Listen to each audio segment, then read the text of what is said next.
انا من نهار شيت فون السعاده جامي زدت حمست الطمينه في المقله ولا الطاجين.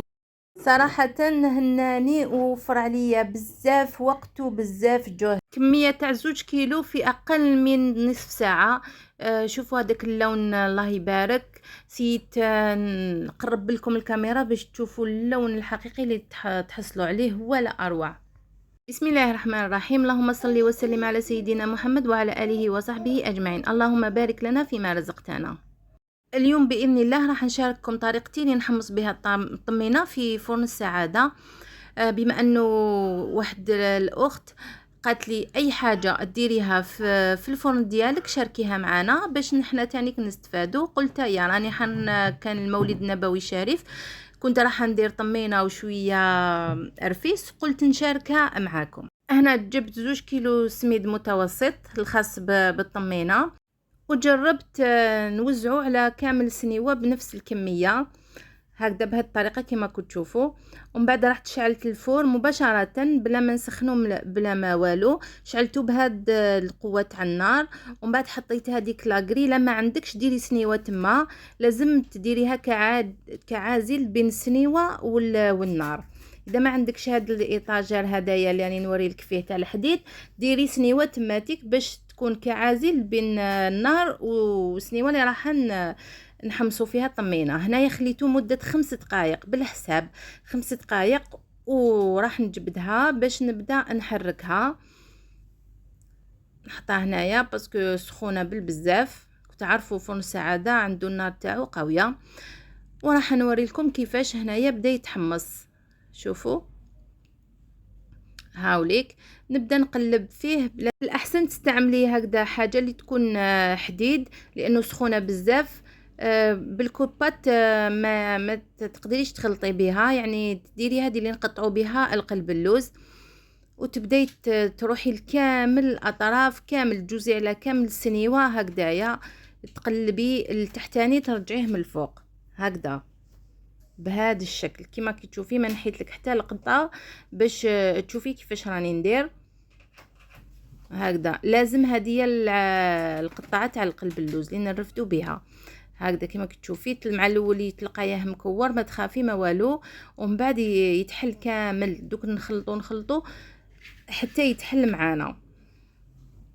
صراحه طريقه عمليه سورتو لاصحاب المشاريع، سورتو اللي يحبوا يخدموا الرفيس كمشروع ولا حتى الطمينه اللي يديروها مشاريع. ما كاش احسن من هذه الطريقه، تكملي بالخف، يعني يوفر عليك بزاف الجهد والوقت.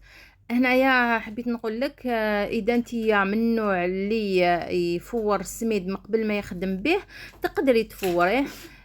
واش ديري؟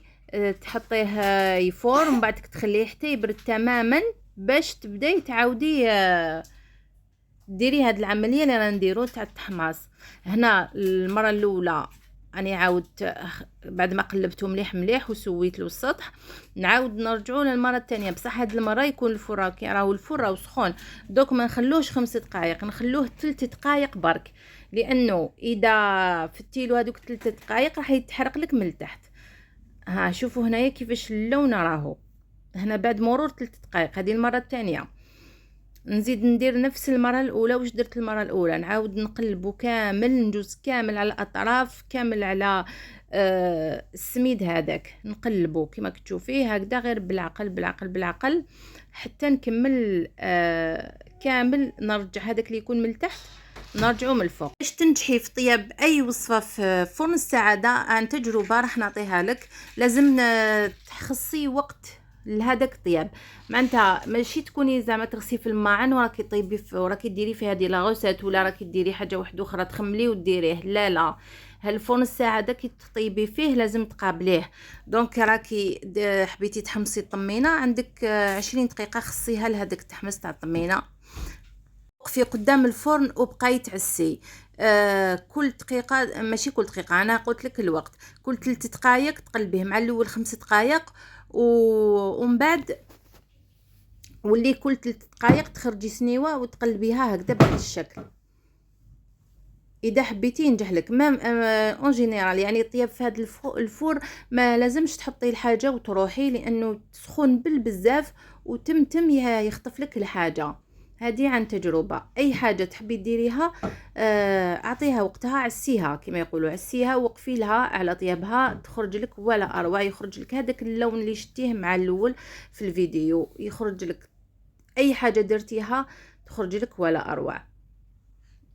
هكذا دوك نسوي السطح بهذه الطريقه، ونعاود نرجعوا للمره الثالثه.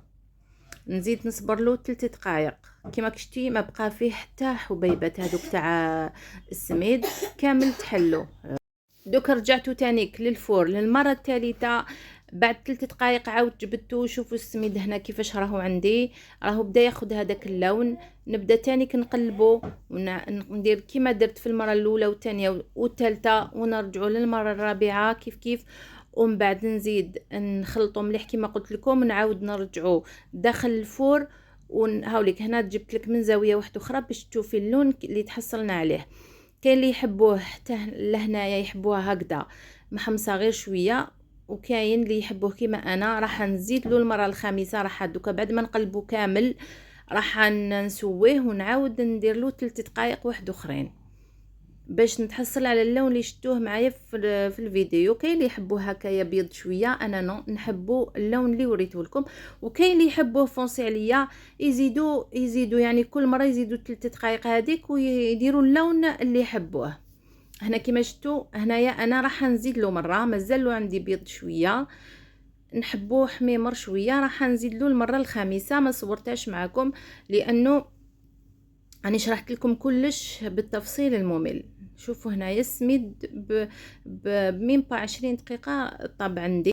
كانت هذه الطريقه اللي نحمص بها الطمينه في فرن السعاده، وريتها لكم خطوه بخطوه وبادق التفاصيل ديالها باش تنجحي فيها حتى نتيا وتولي تعتمديها وتنحي كامل غبينه التحماص تاع المقله.